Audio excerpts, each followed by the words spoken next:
नमस्कार दोस्तों, बहुत-बहुत स्वागत है आपका मेरे चैनल पर। दोस्तों 1 जुलाई 2024 से जो नए 3 कानून जोड़े गए हैं, उनके बारे में आज हम बात कर लेते हैं। बेसिकली क्या है कि जो इंडियन पीनल कोड 1860 जो था, जो कॉलोनियल टाइम में बनाया गया था, उसको अब जो है 1 जुलाई 2024 से नया नाम दिया गया है। उसका नाम होगा भारतीय न्यायिक संहिता।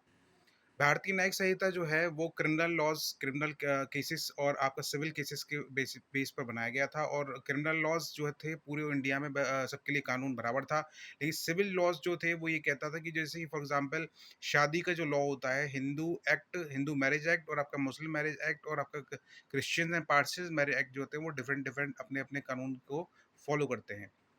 राइट। तो वो यूसीसी जो यूनिफॉर्म सिविल कोड जो था आर्टिकल 44 जो है वो ये कहता है, वो बेसिकली अभी लागू नहीं हो पाया है। जिस जब से यूसीसी ओवरऑल आपका इंडिया में लागू हो जाएगा, उस दिन से सिविल लॉज जो होता है वो भी सब पूरे ऑल ओवर इंडिया में हर सबके लिए जो है बराबर हो जाएगा।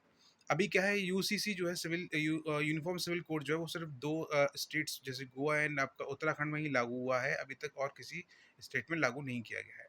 अब बात कर लेते हैं, बेसिकली जो इंडियन पीनल कोड जो था वो अब बदलकर भारतीय न्यायिक संहिता बना दिया गया है। और जो सीआरपीसी जो था, सीआरपीसी वो आपका 1973 में लागू किया गया था। उससे पहले लागू किया गया था लेकिन कुछ संशोधन किए गए थे 1973 में। उसके बाद अब उसका नाम रख दिया गया है भारतीय नागरिक सुरक्षा संहिता। भारतीय नागरिक सुरक्षा संहिता। और जो आपका थर्ड वन जो है वो आपका है इंडियन एविडेंस कोड। उसको चेंज करके कर दिया गया है भारतीय साहित्य संहिता। राइट।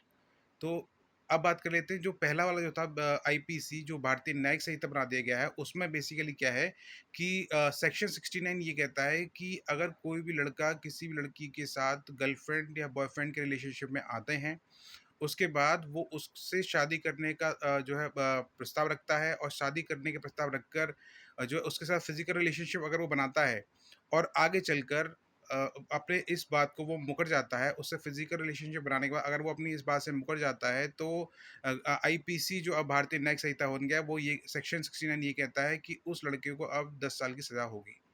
इसका मतलब ये हुआ कि एक बार अगर आपने गर्लफ्रेंड बना ली और बनाने के बाद उसके साथ अगर आपने फिजिकल रिलेशन बनाया, तो आप जो है उसको धोखा नहीं दे सकते। दूसरी चीज़ ये कहती है कि अगर कोई भी शख्स या कोई भी व्यक्ति अगर किसी भी महिला से नौकरी देने का झांसा देकर उसके साथ जो है फिजिकल रिलेशनशिप बना लेता है, तो भी ये 10 साल की सज़ा होगी।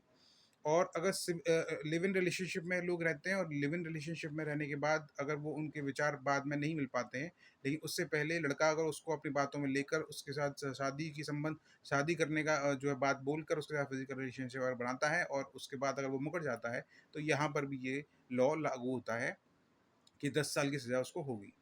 तो बेसिकली ये एक बहुत इन्फॉर्मेटिव वीडियो था, और अपडेट रहने के लिए मैंने आपके लिए वीडियो बनाया, और मैं चाहता हूँ कि आप लोग खुश रहें, मुस्कुराते रहें और अपने पाथ से ना भटकें, और ईमानदारी से अपने काम को करते रहिए। अपना फ़ोकस अपनी स्टडी पे रखिए, बाकी इधर-उधर की बातों पे अपना फ़ोकस बिल्कुल मत रखिए। फ्रेंड्स बनाना ठीक है, लेकिन ज़्यादा फ्रेंड्स बनाना भी ठीक नहीं होता है, इसलिए ज़्यादा जो है अपने अपने आप पे फ़ोकस रखिए, अपने पेरेंट्स पे फ़ोकस रखिए। ओके? जेन्युइन पर्सन आज के टाइम में बहुत कम है, इसलिए हर एक की बात सुनना और हर एक की बात मानना भी ठीक नहीं होता है। ओके। अपने जो बोलते हैं आप उस पर अमल रहिए। अब बोलते कुछ है और करते कुछ है, ये बात ठीक नहीं है। ओके।